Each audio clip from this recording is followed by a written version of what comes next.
Assalamualaikum warahmatullahi wabarakatuh. Alhamdulillah rabbil alamin.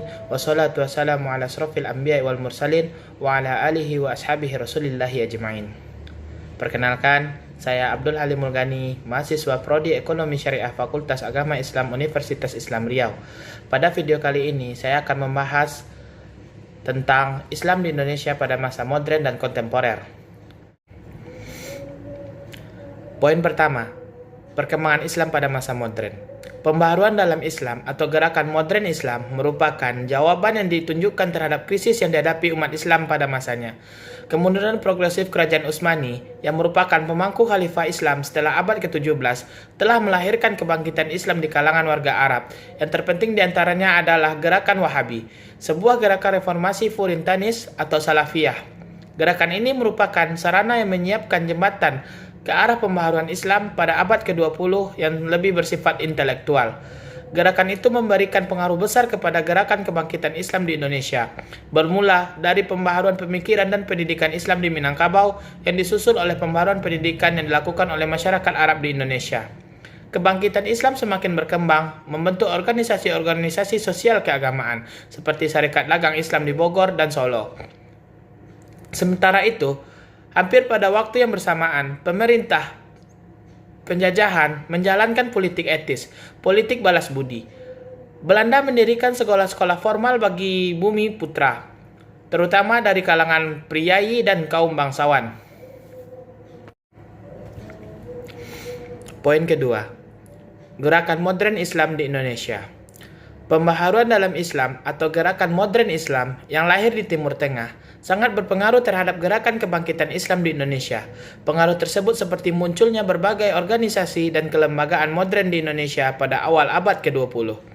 Organisasi atau kelembagaan yang dimaksud yaitu Jamiatul Khair, yaitu pada tahun 1905, yang bertujuan Izzul Islam wal Muslimin, kejayaan Islam dan umatnya dengan gerakannya, yaitu mendirikan sekolah tingkat dasar dan mengirim anak muda berprestasi ke Turki.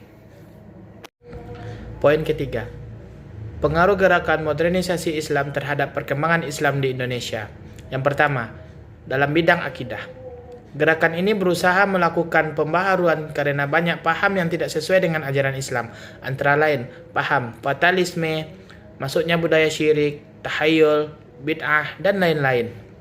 Yang kedua, bidang politik. Melakukan pembaharuan dengan tujuan membebaskan wilayah Indonesia dari cengkraman Belanda.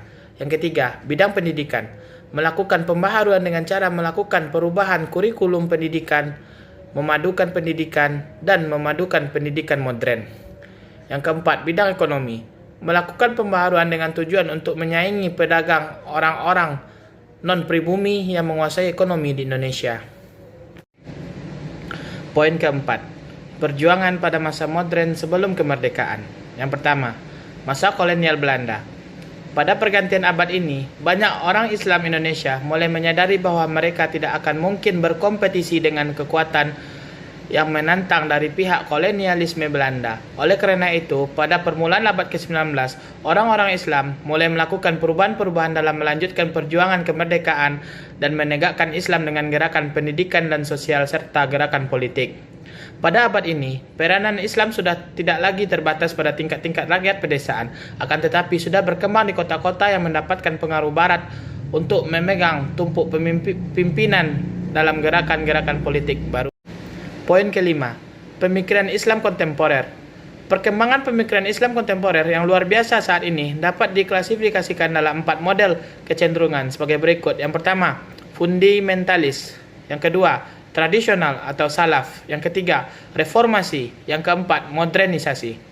Mungkin sekian video dakwah tentang Islam di Indonesia masa modern dan masa kontemporer. Kalau ada kekurangan dan kesalahan, mohon dimaafkan. Wabillahi taufiq wal hidayah. Assalamualaikum warahmatullahi wabarakatuh.